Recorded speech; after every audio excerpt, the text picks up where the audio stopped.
तो लॉ की जो हमने प्लेलिस्ट बना रखी है उसमें एक और डिफरेंस आपका जुड़ने वाला है।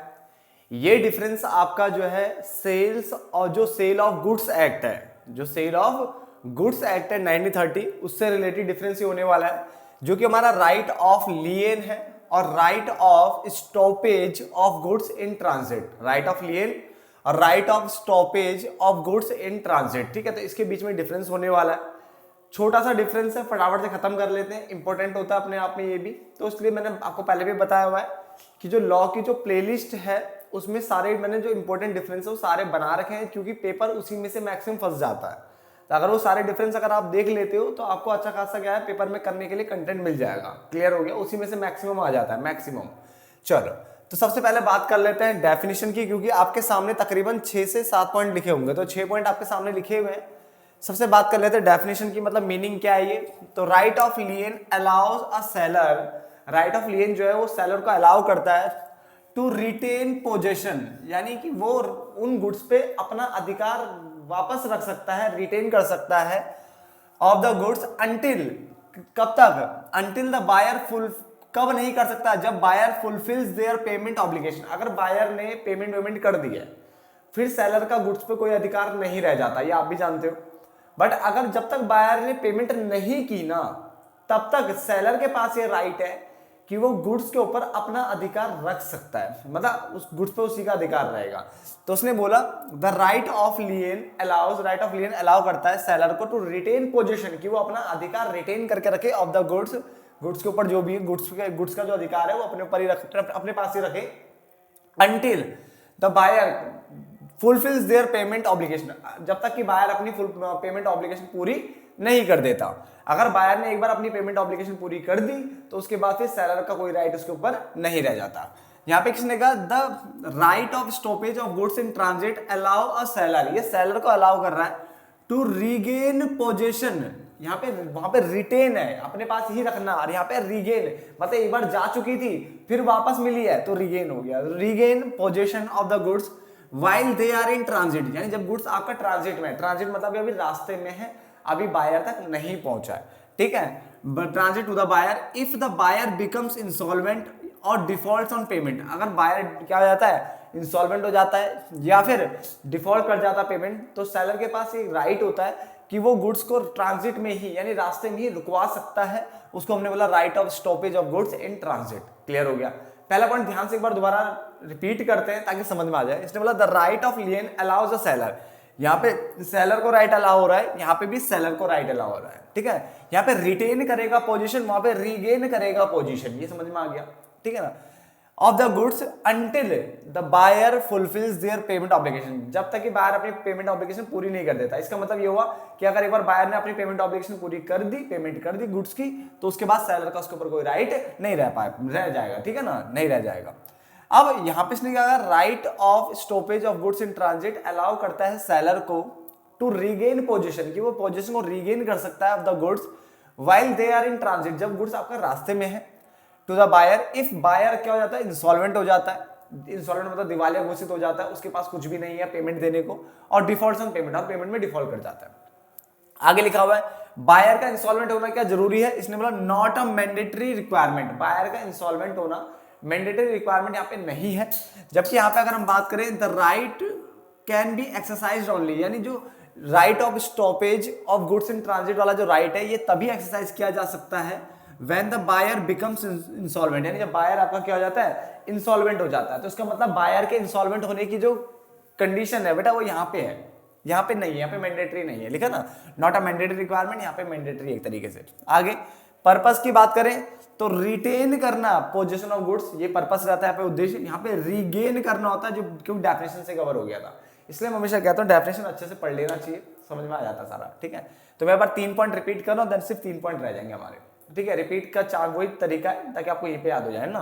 तो राइट ऑफ लियन अलाउ करता है सेलर को to retain position of the goods until the buyer fulfils their payment obligation, जबकि the right of stoppage of goods in transit allow a seller to regain position of the goods while they are in transit, यानी रास्ते में, to the buyer if the buyer becomes insolvent और default on payment.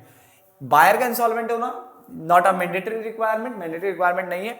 यहाँ पे right of जो stoppage of goods in transit है, इस right को तभी एक्सरसाइज कर पाओगे, आप तभी लगा पाओगे, तभी यूज कर पाओगे जब बायर इंसॉल्वेंट हो जाएगा, बिकम्स इंसॉल्वेंट। क्लियर।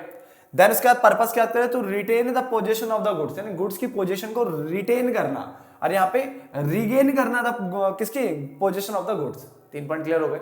चलो फटाफट से 3 पॉइंट तो आपने नोट डाउन कर लिए होंगे साथ साथ में।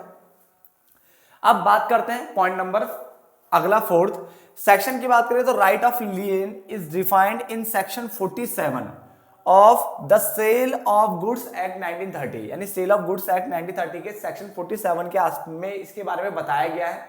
अगर मैं देखूं तो लियन से रिलेटेड जो है ना, राइट ऑफ लियन से रिलेटेड जो सेक्शन है वो सेक्शन 47 से 49, यानी 47, 48 और 49, ये 3 सेक्शन जो है राइट ऑफ लियन के ऊपर बात करते हैं। क्लियर। जबकि right of stoppage of goods in transit जो है वो डिफाइंड है सेक्शन 50 में।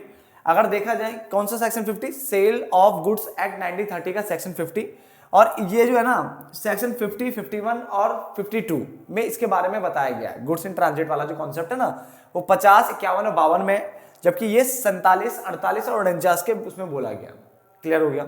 चल रिवाइवल की अगर हम बात करें तो उसने बोला मे बी रिवाइव्ड, ठीक है ना, ये रिवाइव्ड हो सकता है, रिवाइवल हो सकता है by the exercise of right of stoppage, यानी जैसे आप ये वाला राइट अगर एक्सरसाइज कर दो, यानी गुड्स को रास्ते में ही रोक दो, तो उसको रिवाइव किया जा सकता है। पुनर्जीवित करना है या पुनः स्टार्ट करना है, मतलब एक तरह से पुनः दोबारा से लगाना है ना एक तरीके से, तो इसको रिवाइव किया जा सकता है। कैसे? जैसे आप एक्सरसाइज करोगे right of stoppage of goods in transit, यानी गुड्स को रास्ते में रोकने वाला कॉन्सेप्ट यूज करोगे तो ये रिवाइव हो जाएगा। बट इसने बोला कैन नॉट बी रिवाइव्ड, ये रिवाइव नहीं हो सकता, ठीक है ना। If the goods have been delivered to the buyer, अगर एक बार गुड्स बायर तक पहुंच गया तो उसको रिवाइव नहीं कर सकते, इसको रिवाइव नहीं कर सकते। आगे अकरेंस की बात करने से पहले एक बार दोबारा दो रिपीट कर रहा हूं मैं ये वाले। राइट ऑफ लियन जो है डिफाइन है section 47 of the sales of goods act, ठीक है ना, और इसके बारे में जो बातें बोली गई है 47, 48 और 49, ये 3 सेक्शन में इसके बारे में बातें बताई गई है। जबकि right of stoppage of goods in transit जो डिफाइंड है वो सेक्शन 50 में है of the sale of goods act 1930, और इसके बारे में जो बातें बताई गई वो 50, 51 और 52 में बताई गई है। क्लियर है। तो आप ये वहां पे लिखोगे एप्लीकेबल सेक्शंस, ठीक है, related to right of lien is section 47, 48, 49, और यहाँ पे एप्लीकेबल जो सेक्शंस है, एप्लीकेबल सेक्शंस जो है related to right of stoppage of goods in transit is are section 50, 51, 52। तो इस तरह से आप बना के लिख सकते हो, ठीक है ना।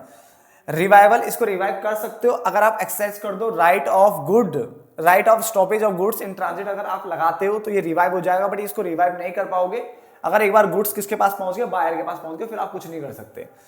अकरेंस की बात करें, इट अराइजेस व्हेन, ये तब अराइज होता है seller has delivered the goods, जब सेलर ने गुड्स तो डिलीवर कर दिए हो, किसको, बायर को। तो सेलर ने तो गुड्स बायर को दे दिए, but not yet received full payment, but अभी फुल पेमेंट नहीं मिला है। तो सेलर ने बायर को गुड्स दे दिया मगर बायर ने अभी तक पूरा पेमेंट नहीं किया, है ना, तो सेलर के पास राइट आता है कि वो उन गुड्स को वापस क्या करते, रिटेन कर ले, है ना।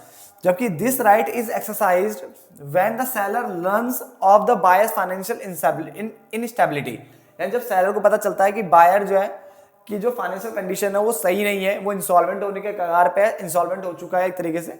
After the goods have been dispatch, जैसे उसने गुड डिस्पैच किया, मतलब मेरे यहाँ से गाड़ी में जैसे गुड्स गया, ठीक है ना, मगर but before they reach the buyer, यानी बायर तक पहुंचने से पहले, मेरे यहाँ से गाड़ी में गया बट बायर तक पहुंचने से पहले मुझे पता चला कि बायर की फाइनेंशियल जो इनस्टेबिलिटी के बारे में, कि जो उसकी जो फाइनेंशियल कंडीशन है वो ठीक नहीं है, तो फिर मैं right of stoppage of goods in transit लगा देता हूं, जिसमें रास्ते में ही गुड्स को रोक दिया जाता है। क्लियर हो गया। तो उसने बोला यहाँ पे इट अराइजेस व्हेन, ये तब अराइज होगा जब seller has delivered the goods to the buyer, seller ने बायर को गुड्स डिलीवर किया बट अभी तक पूरा पेमेंट रिसीव नहीं कर पाया सेलर बायर से, ठीक है।